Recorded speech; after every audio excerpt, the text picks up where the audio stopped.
Episode 116 కి అయితే అందరు స్వాగతం. మీరు డేట్ చూసుకుంటే మే 22 2025. హాయ్ ఫ్రెండ్స్, నా పేరు రామ్. మీరు చూసిన రామ్ టెక్నాలజీ ఇన్ తెలుగు. ఈరోజు అయితే మీకు చాలా ఇంట్రెస్టింగ్ టెక్ న్యూస్లు అయితే ఉన్నాయి. మిస్ అవ్వకుండా ఈ వీడియోని ఎండ్ వరకు అయితే చూడండి. అలాగే ఈ వీడియో మీకు నచ్చినట్టయితే లాస్ట్ వీడియోని ఒక లైక్ చేయండి. లైక్ చేయడం మాత్రం అసలు మర్చిపోకండి. ఇక లేట్ చేయకుండా మనం అయితే న్యూస్ లోకి అయితే వెళ్ళిపోదాం. ఫస్ట్ న్యూస్ చూసుకున్న మనకి గూగుల్ నుంచి రీసెంట్ గా గూగుల్ సంబంధించిన గూగుల్ ఐఓ 2025 ఈవెంట్ అయితే కండక్ట్ చేసింది గూగుల్ అయితే. దీంట్లో చాలా ఏ ఫీచర్స్ అయితే వీళ్ళు అనౌన్స్ చేశారు. జెమినీ నుంచి కానీ లేకపోతే వీళ్ళ షాపింగ్ నుంచి కానీ చాలా మంచి మంచి ఫీచర్స్ అయితే వచ్చాయి. వీటితో పాటుగా ఇంకొక కొత్త ఏఐ ఫీచర్ అయితే వీళ్ళు తీసుకొచ్చారు. సింత్ ఐడియా అనే ఒక ఫీచర్ అయితే తీసుకొచ్చారు. ఈ ఫీచర్ అనేది మనకి ఎలా యూజ్ అవుతుందంటే, ఫర్ సపోజ్ ఇప్పుడు మనకి జెమినీ ఉంది. ఇలా జెమినీతో జనరేట్ చేసిన ఫోటోస్ గానీ, వీడియోస్ గానీ, ఆడియోని గానీ మనకైతే ఈ సింత్ ఐడియా అనేది ఐడెంటిఫై చేస్తుంది. అంటే ఇవి జెమినీ నుంచి క్రియేట్ చేయబడ్డ వీడియోస్, ఫోటోస్, ఆడియోస్ అని ఇలా అయితే ఐడెంటిఫై చేసి మనకైతే చెప్తుంది. దీని కారణంగా మనం రియల్ ఫోటో ఏదో, అలాగే ఏఐతో జనరేట్ చేసిన ఫోటో ఏదో, అలాగే రియల్ వీడియో ఏంటో, అలాగే ఏఐతో జనరేట్ చేసిన వీడియో ఏంటో మనం అయితే ఇలా తెలుసుకోవచ్చు. ఈ సింత్ ఐడియా నుంచి ప్రెసెంట్ చూసుకుంటే ఓన్లీ జెమినైకే ఇది యూజ్ అవుతుందంట. అంటే జెమినైలో క్రియేట్ చేయబడిన ఏ ఫోటోస్ కానీ, ఏ వీడియోస్ కానీ, లేకపోతే ఏదైనా ఆడియోని కానీ ఇదైతే ఐడెంటిఫై చేయగలదు సింత్ ఐడియా అయితే. ఫ్యూచర్ లో చాట్ జీపీటీ నుంచి, అలాగే మెటా AI నుంచి జనరేట్ అయ్యే ఏ ఫోటోస్ కానీ, ఏ వీడియోస్ ని కూడా జనరేట్ చేసే విధంగా తీసుకొస్తే చాలా బాగుంటుంది. ఇప్పుడైతే ప్రెసెంట్ ఈ సింత్ ఐడియా అనేది మనకి జెమినీ నుంచి క్రియేట్ చేయబడిన ఫోటోస్, వీడియోస్, ఆడియోస్ ఉంటాయి కదా ఏఐకి సంబంధించిన, వాటిని ఐడెంటిఫై అయితే చేస్తుంది. ఫ్యూచర్ లో చూడాలి.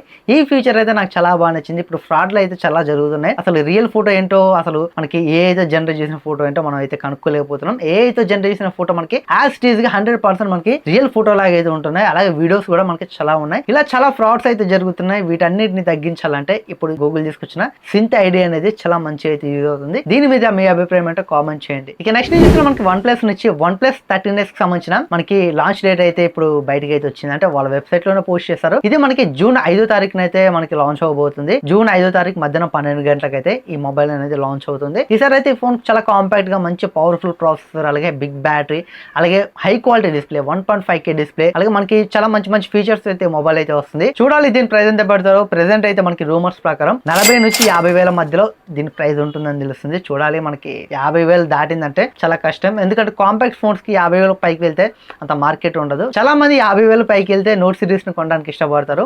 50,000 లోపు అంటే 45,000కి తీసుకొస్తే చాలా బాగుంటుంది. 40 నుంచి 45,000కి తీసుకొచ్చినా ఎలాంటి ప్రాబ్లం ఉండదు. మనకి చాలా పవర్ఫుల్ ప్రాసెసర్ కాబట్టి చూడాలి. జూన్ 5వ తారీఖున మొబైల్ సంబంధించిన పూర్తి ఇన్ఫర్మేషన్ అయితే మనకు తెలుస్తుంది. ఇక నెక్స్ట్ తీసుకున్నా మనకి ఎయిర్టెల్ నుంచి ఎయిర్టెల్ యూజర్స్ కి ఒక మంచి గుడ్ న్యూస్. ఎవరైతే ఎయిర్టెల్ సిమ్ వాడుతున్నారో, అలాగే ఎయిర్టెల్ సంబంధించిన బ్రాడ్ బ్యాండ్ వైఫై వాడుతున్నారో వాళ్ళకి ఒక గుడ్ న్యూస్. ఒక మంచి ఫీచర్ అయితే ఎయిర్టెల్ అయితే లాంచ్ చేసింది. ఇప్పుడు మనకి చాలా ఫ్రాడ్ లింక్స్, అలాగే మనకి ఫేక్ లింక్స్ వస్తున్నాయి. వాటి మీద క్లిక్ చేస్తే మన పర్సనల్ ఇన్ఫర్మేషన్ హ్యాక్ అవ్వడం, మన అకౌంట్ లో ఉన్న డబ్బులు పోవడం ఇలాంటివి అయితే జరుగుతున్నాయి. బట్ దీన్ని దృష్టిలో పెట్టుకుని ఎయిర్టెల్ ఒక మంచి ఫీచర్ లాంచ్ చేసింది. ప్రెసెంట్ అయితే హర్యానాలో లాంచ్ చేసింది. ఆల్ ఓవర్ ఇండియాకి అయితే వెరీ సూన్ అయితే తీసుకొస్తామని చెప్తుంది. ఈ ఫీచర్ ఏంటంటే, ఈ ఎయిర్టెల్ సిమ్ మనం వాడుతున్నప్పుడు మనం మొబైల్ డేటా ఆన్ చేస్తాం కదా, దాని లింక్ ఓపెన్ చేయడానికి. ఇలా డేటా ఆన్ చేస్తున్నప్పుడు కానీ, లేకపోతే ఎయిర్టెల్ బ్రాడ్బ్యాండ్ వైఫై మనం కనెక్ట్ చేసుకున్నప్పుడు కానీ ఇలా ఫ్రాడ్ లింక్స్ వస్తే వాటి మీద మనం క్లిక్ చేసాం అనుకోండి. ఆ లింక్ మీద మనం క్లిక్ చేసినప్పుడు ఆ లింక్ ఓపెన్ అవ్వడానికి ముందే ఆ లింక్ మనకి సేఫ్ లింక్ లేకపోతే ఫ్రాడ్ లింక్ అని ఐడెంటిఫై చేసి మనకైతే ఎయిర్టెల్ అయితే ఒక వార్నింగ్ అయితే వస్తుంది. ఒకవేళ ఫ్రాడ్ లింక్ అయిందనుకోండి, ఫ్రాడ్ లింక్ అని వార్నింగ్ ఇస్తుంది. మనం ఓపెన్ చేయకుండా ఉంటాం. ఒకవేళ సేఫ్ లింక్ అయితే నార్మల్గా అయితే ఓపెన్ అయిపోతుంది. దీని కారణంగా మనకి ఫ్రాడ్స్ అనేవి చాలా తక్కువ జరిగే ఛాన్స్ అయితే ఉంటుంది. ప్రెజెంట్ చూసుకుంటే ఎయిర్టెల్ సిమ్ చాలా మంది వాడుతున్నారు. అలాగే లింక్స్ వస్తే ఈజీగా క్లిక్ చేస్తున్నాం. ఒక క్లిక్ చేస్తే మన పర్సనల్ ఇన్ఫర్మేషన్ కానీ, మన అకౌంట్ డీటెయిల్స్ కానీ హ్యాక్ అయిపోవడం, డబ్బులు పోవడం ఇలాంటివి చాలా జరుగుతున్నాయి. ఈ ఫీచర్ అనేది ఇప్పుడైతే ఎయిర్టెల్ లాంచ్ చేసింది. వెరీ సూన్ మనం అయితే ఆల్ ఓవర్ ఇండియాకి అయితే చూడొచ్చు. బట్ జియో కూడా ఇలాంటివి తీసుకొస్తే చాలా బాగుంటుంది. ఈ ఫీచర్ అయితే నాకు చాలా బాగా నచ్చింది. మీకు ఎలా అనిపిస్తుందో కామెంట్ చేయండి. ఇక నెక్స్ట్ చూసుకున్న మనకి ఐక్యూ నుంచి ఐక్యూ అయితే ఛానల్ ఒక 3 ప్రొడక్ట్స్ అయితే లాంచ్ చేసింది. ఇంకొక మొబైల్ కూడా లాంచ్ అయింది. ఆ మొబైల్ కోసం తర్వాత చెప్తాను. ఫస్ట్ అయితే ఈ 3 ప్రోడక్ట్లు ఏంటంటే, ఐక్యూ సంబంధించిన ఒక ప్యాడ్, అలాగే ఒక వాచ్, ఒక TWS ఇయర్ బడ్స్. ఐక్యూలో మనకి ప్యాడ్స్ లో చూసుకుంటే ఐక్యూ ప్యాడ్ 5 అలాగే ప్యాడ్ 5 ప్రో ఈ 2 మోడల్స్ అయితే లాంచ్ చేసింది. వీటికి డిఫరెన్స్ అయితే ఉంటుంది. స్పెసిఫికేషన్స్ పరంగా, ప్రైస్ పరంగా చాలా డిఫరెన్స్ అయితే ఉంటుంది. అలాగే ఐక్యూ వాచ్ 5 కూడా లాంచ్ అయిపోయింది మనకి ఛానల్లో. ఈ ఐక్యూ వాచ్ 5 లో మనకి 2 మోడల్స్ అయితే ఉంటాయి. బ్లూటూత్ విషన్ ఒకటి ఉంటుంది, అలాగే LTE మోడల్ ఉంటుంది. ఈ సిమ్ సపోర్ట్ చేసే విధంగా తీసుకొచ్చారు. అలాగే నెక్స్ట్ చూసుకుంటే ఐక్యూ TWS Air 3 అని ఒక TWS ఇయర్బడ్స్ అనేది తీసుకొచ్చారు. ఈ మూడింటిని అయితే ఛానల్ లో లాంచ్ చేశారు. బట్ ఇందులో మనకి ఈ ఐక్యూ ప్యాడ్ అలాగే మనకి ఐక్యూ ఇయర్ బడ్స్ అయితే ఇండియాకి అయితే రావచ్చు. కానీ ఈ వాచ్ అయితే వీళ్ళు అనౌన్స్ చేయలేదు. ఐక్యూ నుంచి మనకి వాచెస్ అయితే రాలేదు. మనకి ప్యాడ్స్ అయితే ఖచ్చితంగా రావచ్చు. అలాగే ఇయర్ బడ్స్ అయితే ఖచ్చితంగా అయితే వస్తాయి మన ఇండియాకి. కానీ ఇక్కడ వాచ్ అనేది మన ఇండియాకి తీసుకొచ్చి LTE మోడల్ లో ఒక 10,000 లో పెడితే మాత్రం మంచి డిమాండ్ అయితే ఉంటుంది LTE మోడల్స్ కి అయితే ఇక్కడ మన ఇండియాలో అయితే. చూడాలి మనం ఈ వాచ్ ని మన ఇండియాకి తీసుకొస్తారు లేదని మనం వెయిట్ చేయాలి. అలాగే రీసెంట్ గా అయితే ఐక్యూ అయితే చైనాలో ఒక ఫోన్ అయితే లాంచ్ చేసింది. ఇది ద మోస్ట్ పవర్ఫుల్ ఫోన్ అని చెప్పొచ్చు. చాలా powerful phone.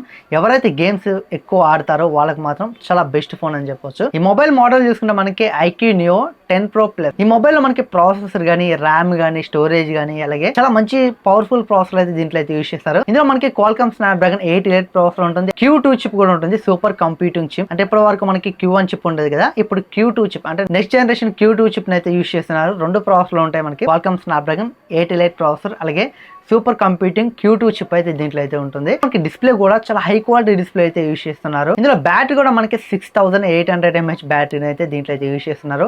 100 watt fast charging అయితే ఉంటుంది. అలాగే ఈ మొబైల్ అయితే మనకి 5 మోడల్స్ అయితే రాబోతుంది. ఇప్పటి వరకు మనం 3 మోడల్స్ అయితే చూసాం చాలా వరకు అయితే, కానీ ఇదైతే 5 మోడల్స్ అయితే రాబోతుంది. మనకి స్టోరేజ్ డిఫరెంట్ ర్యామ్ వేరియంట్లు అయితే రాబోతుంది. 12GB plus 256GB, 12GB plus 512GB, 16GB plus 256GB, 16GB plus 512GB, 16GB plus 1TB. ఈ 5 స్టోరేజ్ వేరియంట్లు అయితే ఈ మొబైల్ అయితే రాబోతుంది. చాలా పవర్ఫుల్ ఫోన్. మన ఇండియాకి ఎప్పుడు తీసుకొస్తారో చూడాలి. దీని ప్రైస్ ఎంత పెడతారో. మనకి 40,000 లోపు అయితే ఉంటుంది. 40,000 లోపు ఈ మొబైల్ తీసుకొచ్చినా అక్కడ one of the best phone అయితే అవుతుంది. మనకి చాలా మంచి ప్రాసెసర్, అలాగే సూపర్ కంప్యూటింగ్ Q2 చిప్ కూడా ఉంటుంది. ఇది అడ్వాన్స్ లెవెల్ అయితే ఉంటుంది. మన గేమింగ్ లో, డిస్ప్లేలు, మూవీస్ చూసినప్పుడు చాలా మంచి అయితే యూజ్ అవుతుంది. చూడాలి మన ఇండియాకి ఎప్పుడు తీసుకొస్తారో, అలాగే వీటి ప్రైస్ ఎంత పెడతారు. ఇక నెక్స్ట్ చూసుకున్న మనకి ఇన్ఫినిక్స్ నుంచి ఇన్ఫినిక్స్ GT30 Pro అనే ఒక మొబైల్ అయితే తీసుకొని రాబోతుంది. ఈ మొబైల్ సంబంధించిన కొన్ని ఫొటోస్ అయితే లీక్ అయ్యాయి. అలాగే ఈ మొబైల్ సంబంధించిన కొన్ని స్పెసిఫికేషన్స్ కూడా బయటకు వచ్చాయి. ఈ మొబైల్ డిజైన్ చూసుకుంటే మనకి ఈసారి కొంచెం డిఫరెంట్గా అయితే ఉండబోతుంది. నథింగ్ ఫోన్లో మనకి బ్యాక్ సైడ్ మనకి లైట్స్ ఎలా వస్తాయో ఈ మొబైల్లో కూడా మనకి RGB లైట్స్ అయితే ఉంటాయి. అలాగే మొబైల్లో మనకి డిస్ప్లే కానీ, అలాగే ప్రాసెసర్ కానీ, అలాగే స్టోరేజ్ స్పీడ్ కానీ చాలా ఫాస్ట్ అయితే ఉండబోతున్నాయి. ఈ మొబైల్లో మనకి 1.5K రిజల్యూషన్ డిస్ప్లే అయితే యూస్ చేయబోతున్నారు. అలాగే MediaTek Dimensity 8350 ప్రాసెసర్ అయితే ఉంటుంది. ర్యామ్ చూసుకుంటే LPDDR5X, స్టోరేజ్ చూసుకుంటే UFS 4.0 స్టోరేజ్ అయితే ఉండబోతుంది. చాలా మంచి స్పెసిఫికేషన్స్ అయితే ఈ మొబైల్ అయితే రాబోతుంది. బట్ చూడాలి. ఇందులో ప్రాసెసర్ అనేది మనకి చాలా powerful processor. MediaTek Dimensity 8350 processor అనేది మనకి ఫ్లాగ్షిప్ లెవెల్ అయితే ఉంటుంది. Qualcomm Snapdragon 8 Gen 1, 8 Gen 2 ఉంటుంది కదా, వాటికి ఈక్వల్ పర్ఫార్మెన్స్ అయితే దీంట్లో అయితే ఉంటుంది. బట్ చూడాలి దీని ప్రైస్ ఎంత పడతారో. మనకి రూమర్స్ ప్రకారం 25,000 లోపే ఈ మొబైల్ అయితే రాబోతున్నట్లయితే తెలుస్తుంది. బట్ ఈ ఫోన్ ప్రైస్ ఎంత పడతారో కానీ స్పెసిఫికేషన్స్ అయితే చాలా బాగున్నాయి. డిజైన్ కూడా ఈసారి కొంచెం డిఫరెంట్గా అయితే తీసుకొని రాబోతున్నారు. చూడాలి. ఈ ఫోన్ అయితే వెరీ సూన్ మన ఇండియాలో అయితే చూడవచ్చు. ఇది ఫ్రెండ్స్ ఈరోజు టెక్ న్యూస్ అయితే. టెక్ న్యూస్ మీకు ఎలా అనిపించిందో కామెంట్ చేయండి. ఈ టెక్ న్యూస్ లో మీకు ఏ న్యూస్ బాగా నచ్చిందో కామెంట్ చేయడం మాత్రం మర్చిపోకండి. అలాగే వీడియోని ఒక లైక్ చేసి ఇలాంటి మరిన్ని tech news videos, tech related videos, unboxing videos కావాలనుకుంటే మన ఛానల్ని సబ్స్క్రైబ్ చేసుకోండి. Thanks for watching. By by.